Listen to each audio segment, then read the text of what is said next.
Famille, je vous salue depuis votre position. Mathieu Lobosiana Calais encore devant vous.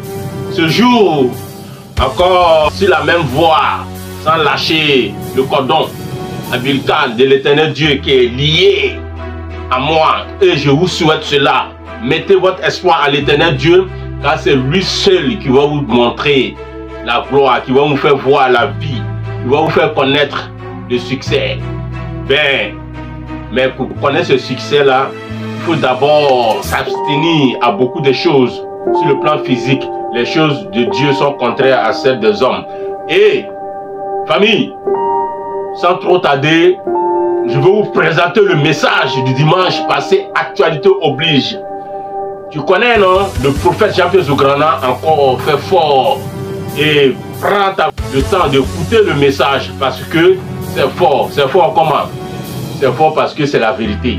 Et ce que le prophète va dire là, c'est ce que nous traversons à notre ère. C'est ça que l'être humain vit. C'est la vie de l'être humain là que le prophète vient pour mettre en lumière du jour, pour que chacun puisse prendre conscience, pour savoir qu'est-ce qu'il faut faire qui est bon et qu'est-ce qu'il ne faut pas faire qui n'est pas bon devant Dieu.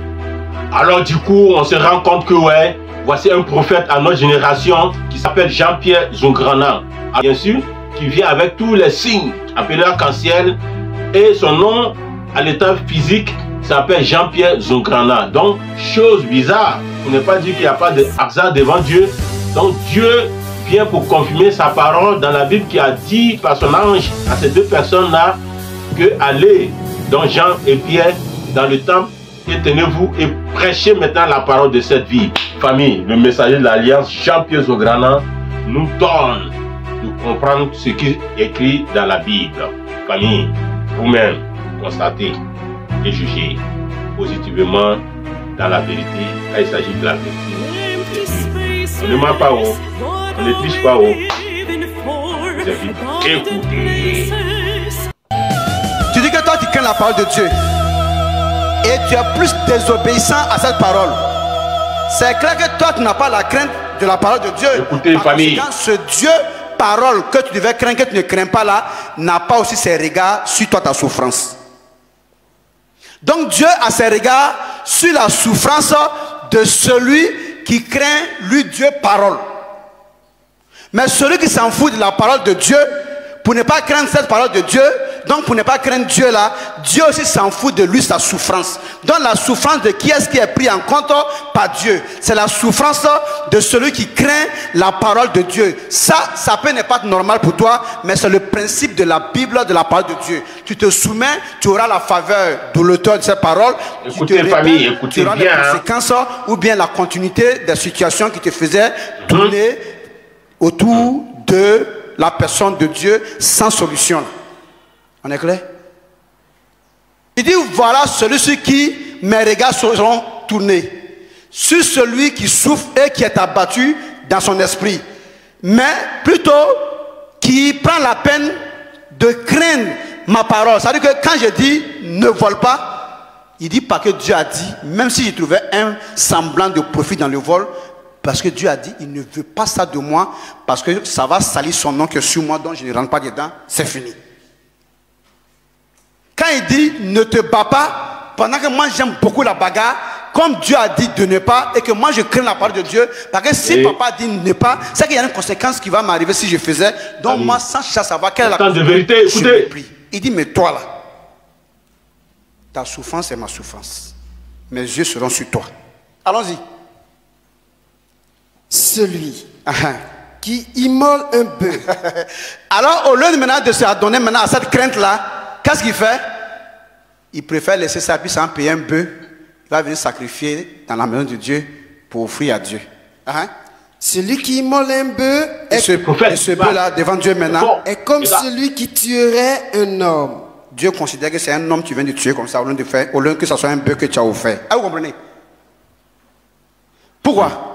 Parce que comme l'offrande du bœuf est pour fermer la bouche de Dieu, pour ne pas craindre la parole de Dieu, donc Dieu aussi change la nature de cette offrande-là, ça devient plutôt un crime qu'une offrande sacrificielle.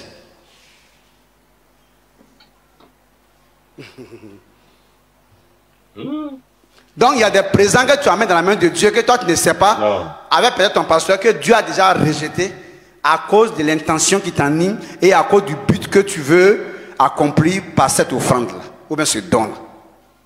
Donc, revoyez la pensée de vos offrandes, la pensée de vos dons, de vos dîmes, la pensée de tout ce que vous apportez dans la main de Dieu, chez vos serviteurs de Dieu là. Revoyez ça pour que ça ne soit pas des choses vaines et une perte de temps pour rien, parce que Dieu tient compte de la pensée dans laquelle vous manifestez vos actes. Écoutez, famille. Continue.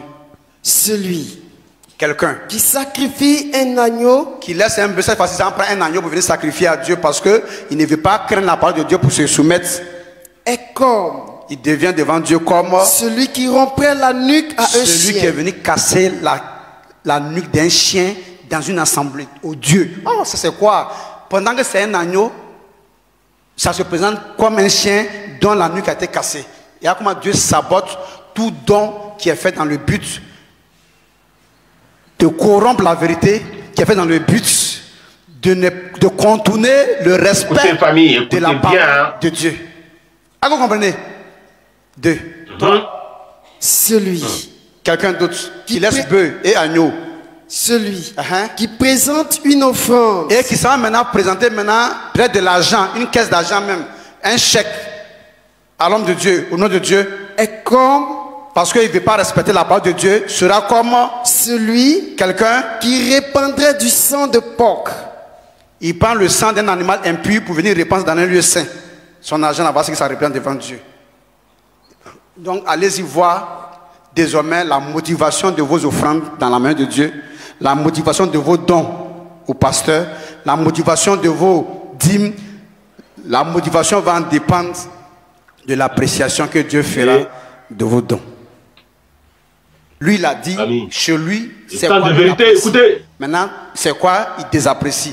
Donc maintenant, il suffit à toi maintenant, peut-être dans l'ignorance, tu as fait hier, mais aujourd'hui maintenant, il faut revoir que les 20 offrandes là sont taxées, soit de crimes d'hommes, soit de brise de nuque de chien, soit de sang de porc répandu. Quatrièmement, Celui quelqu'un qui refuse encore de craindre la parole de Dieu, qui brûle de l'encens Le prophète, il parle. donc, et qui vient maintenant Fort. mettre Il va. l'encens pour que ça sente bon dans la main de Dieu, est comme devient comme parce qu'il a refusé de craindre la parole de Dieu, cet encens qui a cette odeur là, ce bon parfum là, devient comme celui quelqu'un. qui adorerait des idoles. Dieu dit, mais ça sert à quoi de faire sentir bien mon temple où tu ne crois pas que j'existe pour m'obéir. Donc toi, tu es un féticheur, adore tes fétiches, et moi je suis déjà parti. Que là où je me trouve, sans être craint, moi j'ai quitté ce lieu de sabotage là, donc adore tes idoles. Je suis en train de vous Voilà. transmettre le message de Dieu ce matin.